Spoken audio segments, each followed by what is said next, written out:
welcome everyone. We are holding the audience back on lunch. There was a tremendous amount of peer pressure on this group to make the conversation as interesting and as engaging as possible. So the sessions that I sat in on this morning speaks a lot about change, disruption, digital, exponential, new ways of looking at healthcare in terms of affordability, accessibility, the business models, etc. It's a lot of things happening at the same time. And if you just read the discussion points of this panel speaks to analytics, robotics, wearables, apps, automation, IoT. It just continues. The only thing missing is blockchain, which in actual fact should be, all right? So the context of this conversation is the impact of all these technologies on the healthcare professional. You know, there's been a lot of conversation over this last week on the impact of technology on jobs. Initially, the conversation starts with blue-collar workers, but the reality is that the traditional professional is going to be significantly impacted by these technologies. So perhaps as an intro, just to break the ice, just give me a sense, and I'm going to start at the end. I'm going to put you under pressure, and maybe start and give me your view, give the audience your view on, you know, is this going to change the role of a doctor as we know it today? Yeah, absolutely. So I'm again Naidu from Kinner Group, and we're involved in extensive research in South Africa and Africa, just sort of getting the perspective of how technology actually works within the various industry segments. I'm also the director for 316 Networks, where we service providers for telecoms, so quite vast in terms of what infrastructure and telecommunications are available. And just on the last note, I was risk manager at digital banking for FNB. And there's surprisingly, what we were working on was robotics in the call center and how it actually worked for call center in terms of chatbots and actually alleviating the workload for the call center. And it didn't really, you know, take away the job from that perspective, but actually it took away it introduced chatbots and took away the call center agents and placed them in more better roles where they could actually perform and use their skills more efficiently. So just coming back to the question, I think it's definitely going to change in terms of how the healthcare professional works. There's a whole vast of data that's available. And from an analytics perspective, how do we use that structured and unstructured data to actually provide value, and you know, so that the healthcare professional can actually make an educated decision in terms of that. But what we're seeing from a technology perspective, and particularly in Africa, is how we're actually making that information available, particularly from a patient perspective, and how can this, you know, get the healthcare providers out there to, like, say, for example, the rural areas. How are we actually getting them out there to conduct their specific jobs, and yeah, just getting the technology out to, you know, in terms of wearable technologies. Yeah, so we're seeing a vast change in that from that perspective. Yeah, I'm not sure if anyone else wants to add to that. Yeah, I'd just like to add that I work primarily in the private healthcare space, and more particularly amongst GPs and specialists. And I've been involved in the electronic health records space for the past 11 years. And there really wasn't much traction as far as uptake on electronic health records, as far as electronic health records are concerned. However, in the last 2 years, we've seen a massive change. We've seen greater adoption. So we're seeing the change that's happening right now as we talk. In the talk that I had earlier on, we're in the process of introducing the Internet of Things devices to talk directly to the electronic health record. And that's changing, it's going to change things quite dramatically. So I don't want to predict too far, but I see the role of the GP changing quite dramatically in the next couple of years. I see technology playing a large triage part of kind of role, and that patients will only see doctors if technology says you really need a doctor. So Dilip, I'm going to, you know, before we go on to you, just, you know, everyone is saying, and I'm one of those, that the role of the GP is going to change. Paint us that picture. Exactly how do you see it changing? Because your customer base is You've got Absolutely. a large customer base. Yeah, as much as I wouldn't want it to change, I'd want them to use the technology more effectively. I mean, you in your talk, you showed that app that is the reality right now. And, you know, for that to get to market in the past would have taken 10 or 15 years. And really, I mean, you'd agree with me that that's probably 2 years away in South Africa. So, you know, so just to come back to my engagement with GPs particularly, together with the funders, we've had roadshows in terms of this new model that we've introduced. And most of them were most skeptical about, you know, what it is we're trying to do. But at the end of the day, they all signed up because, you know, there's this FOMO, this fear of missing out. And more importantly, I mean, if they're not going to be part of it, they're going to become obsolete. So, you know, I hate to say this, they're my customer base, but at the same time, the next 2 years is probably, or the next 5 years is going to be an interesting time for the profession. I don't see them becoming absolutely obsolete, but I think we're going to see greater efficiencies in terms of how we manage patients, and the digital disruptors that are out there are going to ensure that that happens. Prasad, do you want to share some of your views? Sure. The work that you do? I'm the digital health lead at the digital health lead for Accenture Digital, and you know, we spend a lot of time as a global organization doing research around emerging technologies. But I think what we try to do is, you know, try to abstract all of the emerging technologies to what is the problem we're actually trying to solve. And you know, specifically when it comes to what does it mean for a doctor, you know, we talk about, you know, AI and machine learning and intelligence being the digital co-worker. Okay, robotics is not new to a doctor. A stethoscope is actually a very early form of a robot. An MRI scan, any type of machine that is currently helping a doctor, you know, work with him to get the job done. But never before has data been as available as it is today. So previously, a doctor would go to university, he would be exposed to new research, and this would be something he would apply over time with his patients.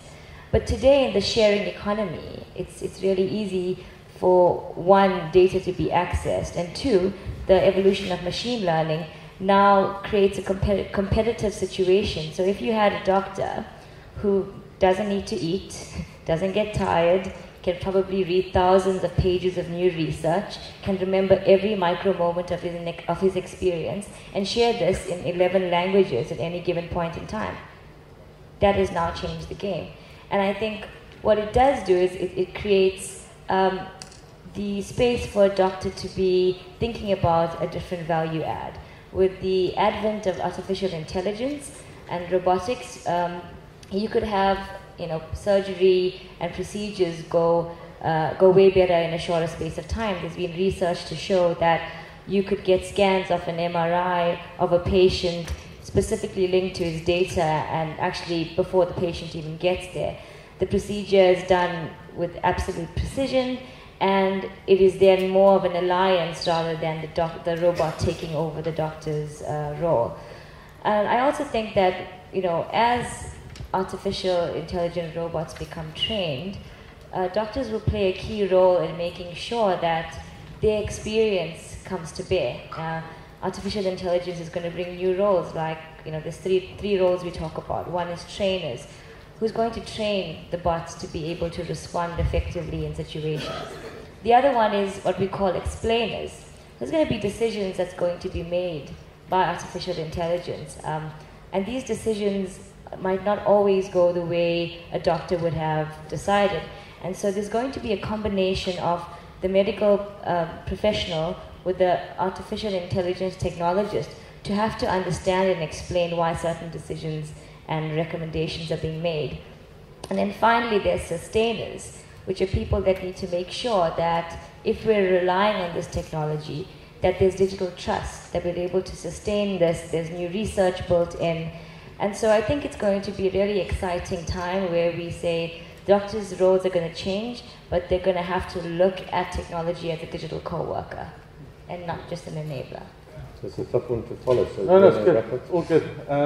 Yeah, just to answer your question about the role of the doctor, I see things changing quite a lot as we get more adoption happens on the digital front here.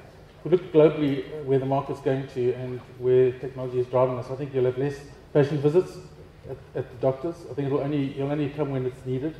In some cases, I don't think you'd even have certain people coming to physical premises anymore. There's a trend that doctors will go back to home care visits. It's a global trend that will expand. And I think that you're sitting in a scenario where you're probably going to have 30% of visits would be handled by telemedicine in the not too distant future. And I really think that the role of a doctor in seeing the number of patients will be reduced. It will be more electronic based through video conferencing, telemedicine. I also believe that through the advent of technology, the use of wearables, AI for diagnostic purposes, I think will play a big role. Not necessarily for the actual care component, but definitely for diagnosis and even complex diagnosis. We spoke about AI earlier. And AI by far is outperforming humans when it comes to advanced diagnostics, just the sheer data of the big data results. History has shown as well, some Harvard reviews that also confirmed this whole aspect as well. So I think, and that's going to impact specialists as well, not only the GP, the doctor that we know, it's going to expect robotics is playing a big role. First robots were approved by the FDA in the year 2000, so we're 17 years down the line. And I think that there definitely will be a facet that will allow, the big driver here is obviously cost effectiveness of healthcare. That's the biggest driver is cost effectiveness and employment. So I think AI will really, and technology itself will definitely assist in that role as well. Fantastic. Now, coming back to you, Dylan, I mean, the adoption of anything new is, or let me rephrase that. Change is normally easy for people that are implementing and driving change. It's never easy for those receiving change. I mean, how do you foresee the local market adopting these technologies? Is it going to be because they realize this is the right thing to do, and to remain competitive we need to do it, or do you think it's going to be enforced either through incentives or disincentives or regulation? And how do we find and probably, you know, if any of the other panelists want to contribute, how do we find a middle road to make sure that adoption is easy? And once again, I'm going to talk from my personal experience. So the adoption has really increased purely because there's been a change in the way providers are reimbursed for actually using an electronic health record system. So finally in South Africa, we're seeing providers being incentivized to use an electronic health record. So to answer your question, one of the answers is an incentive to start using digital technology to bring in the efficiencies. The funders are starting to realize that that's the way to go. I'm not sure if anybody else wants to add to that. I think as we get into this world of experimenting with new technologies, I think it's important that we take the citizen or the affected with you. So, I mean, I'm sure most people in this room are familiar with the concept of design thinking, but it really isn't a new concept, except that we're starting to make technology more human. We're starting to make technology become more like us. So in order for us to get people to buy into it, you have to design with the people that are going to be affected. And the second part is, if we look at the sort of benefits that come with this, I mean, can you imagine that somebody in a remote location would need some help at 10 p.m. at night, but can't get hold of a doctor, and is able to then go to their nearest post office where there's an AI agent that they could ask some preliminary questions to get diagnosed, almost something like a nurse could do before they see a doctor. It now extends the workday of the doctor. Okay, so the doctor could himself see opportunities in what happens around the clock when he's not at work, and how can he then impact people that are South Africans that don't have access to this, and that's a good thing for him and citizens. So I think there's take the citizen with you, take the doctor with you, and try to find ways in which you could work together to make the doctor and his practice successful. Just from our side, patient is the key component here.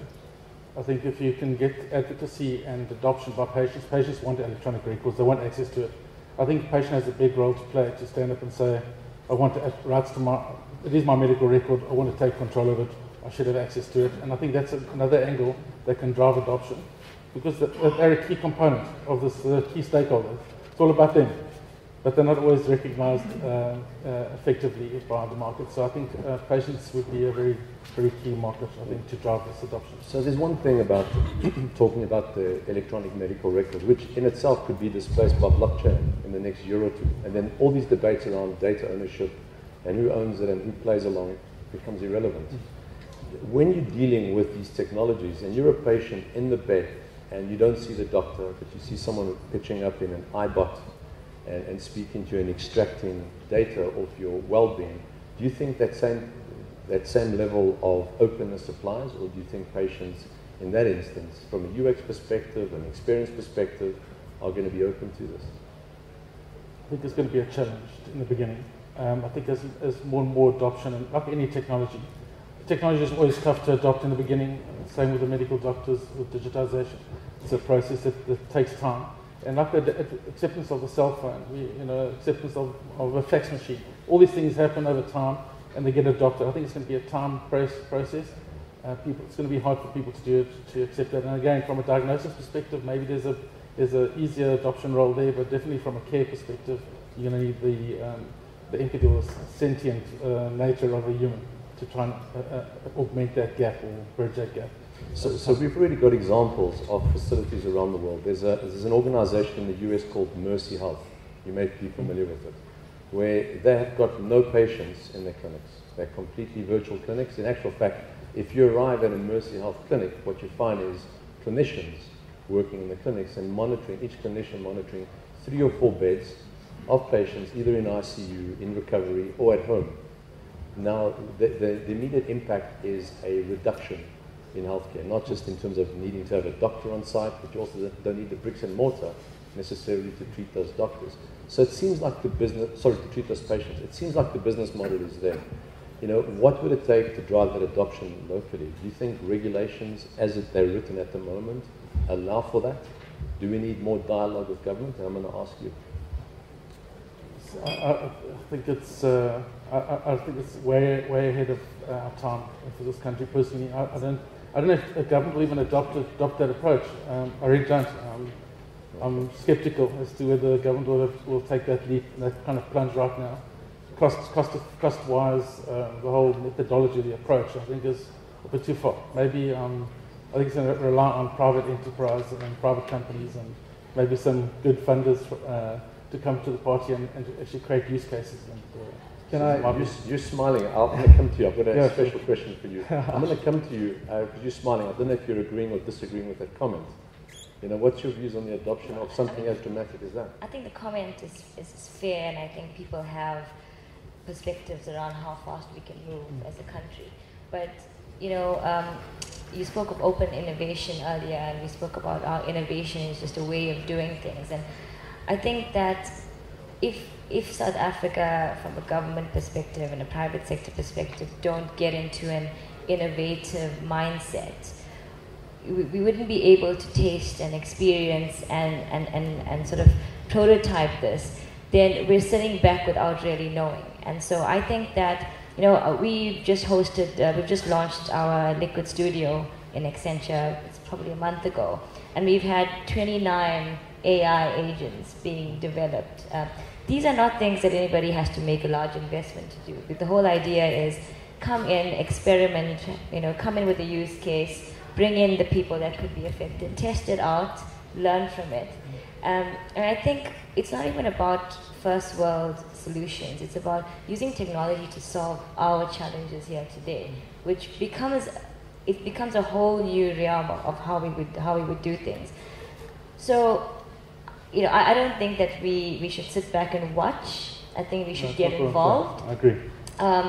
But I do think that if we are able to solve some of the problems that affect the 70% of the population, and I mean this, to your point on the startup, it's really all about integrating wearables now into the mix, right? So there are companies out there like payers who are able you can afford an Apple iWatch today if you go to the gym X times a day and do X amount of activity. So the cost effectiveness of people getting access to wearables is coming down, smart wearables.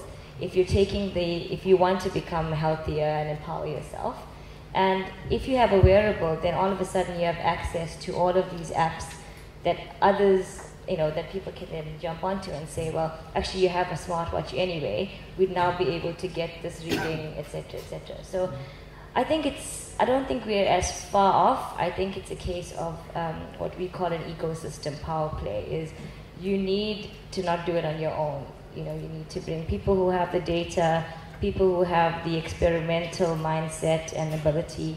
You need to have people who have access to research and patients who are willing to try. You've got to get NGOs. I mean, right now we're using a lot of our funding to do the building blocks of healthcare. So I think it's an ecosystem power play. It's a collective effort in South Africa, and I think it's a very exciting time. Fantastic. You want to add something? Yeah, I just want to say, it takes a bold step to go where we need to go. And I don't know if you're at the Singularity Summit, but the point there is we can leapfrog and we can jump more so over African countries because we're quite advanced into a degree. But there's a brave world out there, and if we prepare to take a step, we can benefit from the cost savings of these new approaches and so forth. So on that, I mean, what we've seen is where the need is the greatest, progression, they're normally the first to take that bold step. So, you've seen countries like Rwanda, Madagascar, Tanzania leveraging drones for healthcare delivery. Yet, our aerospace or civil, I forget what the term is, but essentially the governing body that controls airspace in South Africa only recently have rewritten regulations to accommodate drones. Logan, I'm going to come to you. We've been picking on the doctor, and we're talking about the future of the doctor. However, there's other components of the healthcare economy, which is healthcare funding. There's a lot of back office activity in hospitals, in medical schemes, in doctors' rooms, etc. We've been speaking about robotics, but it occurred to me, you mentioned bots. And robotics and bots are significantly different. Do you maybe want to just share with the audience the difference between a robot, a physical robot, and a bot, and the impact of bots on the working world of health? Okay, so I'm not technically inclined on that level, but if I can just give feedback from a FB perspective when we actually work.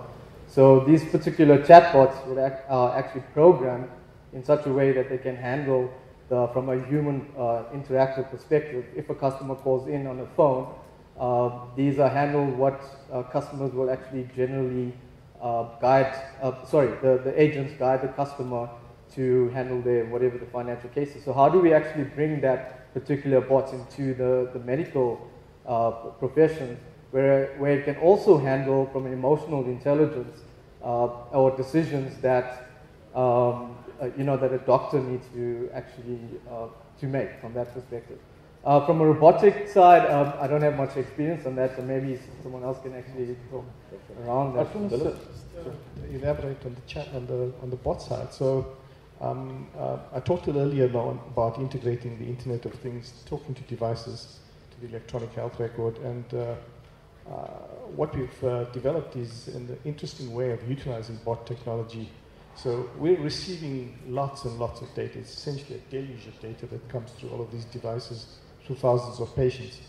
And you've got to make sense of that, and how do you filter out all of that to ensure that the doctor really gets that data that's actually relevant. So if, for example, a patient hands the glucose meter to his wife and the wife takes the result, because of the statistical history that's there, you can pick up that there's something wrong with this, and we automatically send a message through to the patient saying, are you sure that you've taken this result? And then turn around and say, yes, I did. And then the next part of the question would be, what did you eat for lunch? And so that's how the structuring of the chatbot is. And it's actually available right now, and if anybody wants to see it, I can show you to lunch today. Fantastic. You wanted to mention something? I mean, chatbots are used for answering information from websites, call centers, right through to diagnosis of health conditions.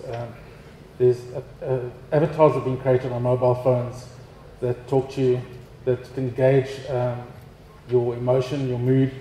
There are wide adoption of these kinds of apps already in the US. where it'll actually ask you questions and actually monitor your responses, your facial recognition.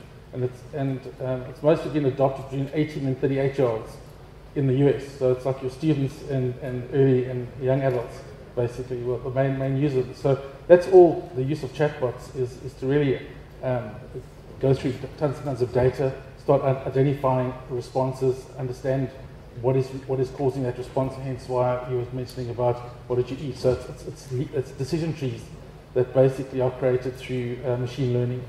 And counting systems like Zero use it when people ask them questions, where can I find the latest or the closest accountant, for example. That's also available through all chatbots. And Facebook Messenger is a very common one that people use for creating chatbots. Do you want to contribute to this point? Yeah, sure. I mean, I think just to your question, everyone's spoken about the power of a bot. But I mean, if you think about robotics and if you think about RPA, which is typically more used in the back office where people would then start to automate various process steps that could be done by a person.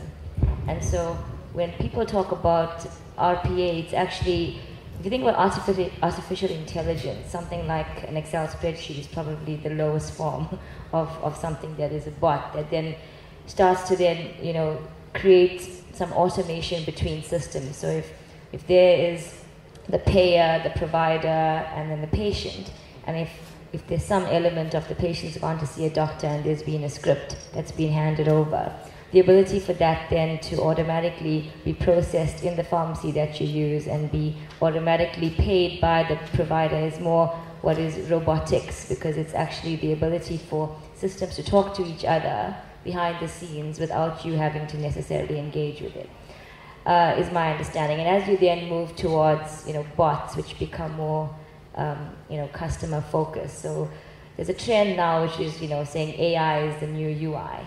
So, brands are starting to have personalities, and this is going to take the form of a bot or an avatar that you can engage with and talk to. And, when a bot learns, that eventually becomes something a bit smarter than just what's a query I've been trained to answer. It can now start to, be more cognitive in its thinking and start to understand and give you options. And we'll be seeing this in the case of insurance companies where they're looking at robo-advisors for what's your best medical aid package based on what is your age, your risk category, etc.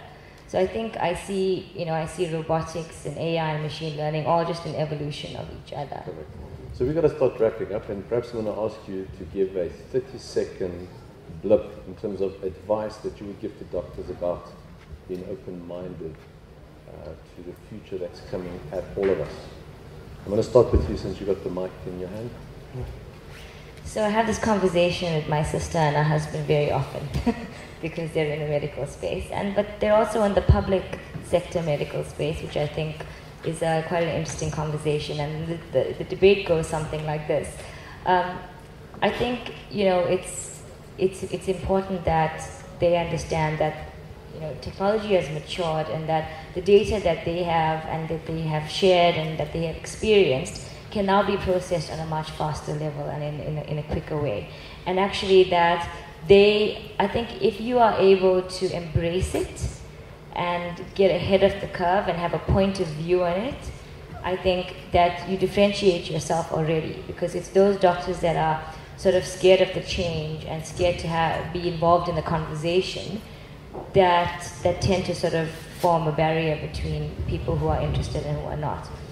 And I think the second thing is to experiment with it. I mean, just take that step and work out a problem you're trying to solve. What is the problem? Are you trying to, be more visible as a doctor? Are you trying to solve accessibility issues? Do you find there's patients coming in, you can't see all of them? Maybe then you can use some of this technology to augment the way you work. And I think that the third point is that, it's really a cultural thing. It's not just the technology. It's really about, getting people around your practice or your hospital or your department if you're a public sector agency to really start understanding what would something like this look in terms of our operating models. What are the mindset changes that are needed for us to understand this disruption? and not really just have it happen to you, but be part of making it happen to you. Fantastic. Philip, your advice to doctors? Yeah, my advice to doctors would be embrace the technology and use it to enhance the care of your patients. Yeah, so for my advice is that I think look at the value that technology is going to bring, and it's not, and I'm leaning more towards from a government perspective, is who are your final users of these and that you want to actually get information from. So it's your consumers, your patients, and how do we, what are the needs from an Africa perspective? It's good and dandy that we have all this technology and AIs, and we talk about robotics, but what are we actually doing to make medical universal in South Africa? How are we getting to the rural areas? And we're talking about Santon medical clinics and Waterfall medical clinics. I mean, these are all quite, expensive hospitals, but how are we actually using technology to get primary healthcare out to the rural areas? And I think that's what doctors and governments need to keep in mind, and from a collaborative effort and perspective, and I totally agree with Accenture and I've seen it on the slide, it's your patient, your provider, and the funder. And from a government, if private and public can actually work together to ensure that the technology is made universal across South Africa and understand the needs of the African continent, because we are totally different from first world countries. And if you look at the adoption rates in America, for example, and UK, we are always like maybe a year behind in terms of technology. I think the benefit there is that we can see what's being deployed in first world countries and see if it's taking the needs within Africa and understanding that, okay, if this has worked in America, we can see that it's worked, and how can we apply to the African continent, take care. So yeah, I think embrace it, and yeah. Fantastic. Will you take us through to lunch and explain to us, give us your final view on this? Yeah, just for me it's about doctors need to, the aim would be for them to desire to understand what technology can do, the benefit that technology can provide them. I think until they realize that what technology can actually do, the benefit with diagnosis and big data helping with decisions and giving insights, real-time insights through wearables, if they can understand what the value is, I think it will help with the adoption. Again, 100% should be embracing it. And I 100% agree with the culture issue. The culture is very important. We've seen that in the adoption of technology at medical practices. Depending on the age of the doctor, the age of the admin person, makes a big difference on what is adopted and how change is looked at and how technology is adopted itself. Changes in processes is also also change that people don't like. So I think culture plays a very big role in getting this adopted throughout the industry as well, and it'll get better. As the average age I think of GPs in the Western Cape was about 62 or something around there. So as older doctors go out, new doctors come in, I think there will be a greater adoption of this technology. It will help actually to get this thing moving. Thank you very much for your insights. I think they're all fantastic. The lesson here is that change is happening. Understand it, embrace it, and do something about it. Don't just wait for it to happen to you. And an acknowledgement that perhaps the doctor doesn't become obsolete, but certainly the role of the doctor is going to change. Perhaps to focus on less important admin type functions to the value-adding healthcare and provision functions that we so much need from doctors. Everyone, a round of applause for our panelists. Thank you very much. Thank you very much. Thank you. Thank you very much.